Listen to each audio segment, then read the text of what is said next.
Welcome back to the channel, guys. I'm Sheldon, and this is Behind the Enthusiast. Today, we are talking about another carryover model from Harley-Davidson for 2024, and that will be the Road Glide 3. $44,199 Canadian. Compared to last year, which was $41,899, we have a difference of $2,300. Keep in mind, this is an increase for, well, a couple of reasons. The surcharge is no longer included, and we also have just general increase in cost of materials over the years. So keep this in mind when you guys are looking at the price differences from last year to this year. $2,300 might be the total between the two base models. However, there is a lot more at play. Now, for this particular model, we have chrome trim. I know a lot of you guys are like, wait, chrome? Yes, we finally have chrome as an option on a bike.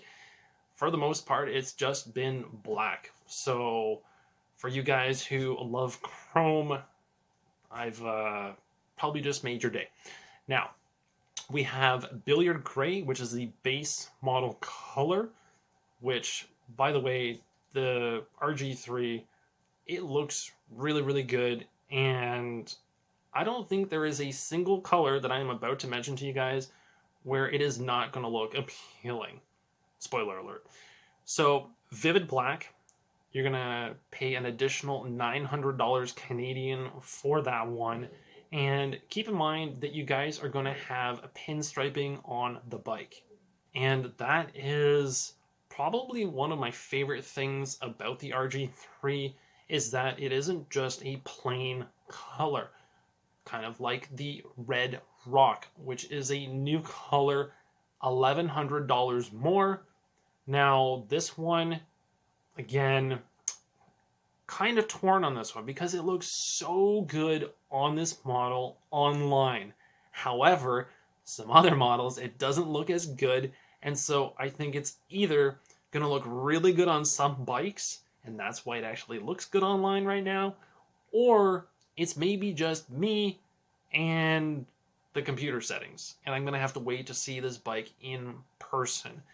Now, on the flip side, if you're going to the dark side, if you will, we have black trim, which is going to cost you guys an additional $1,400. Really no surprise there. Black is always extra, but it is nice to see that you guys can still get chrome. Here's the kicker though. You are going to be limited on what colors you get. So, obviously with chrome, we had billiard gray, vivid black, and red rock.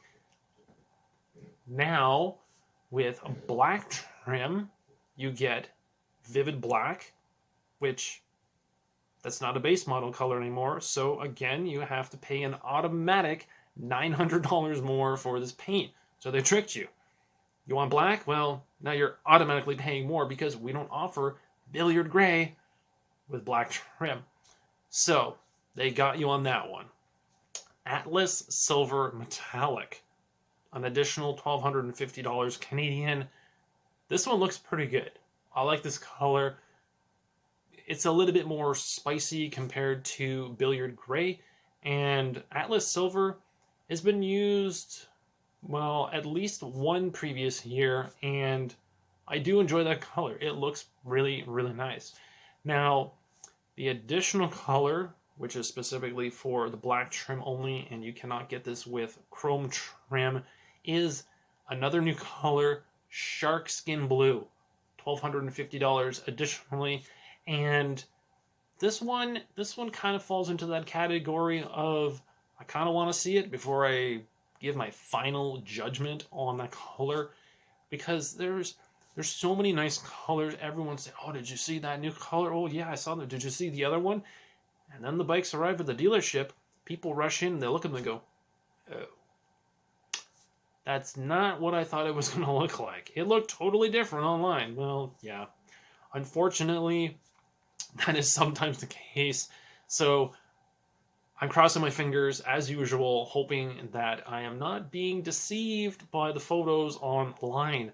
Now, Keep in mind, guys, you have ABS, security, and cruise control all standard on this model.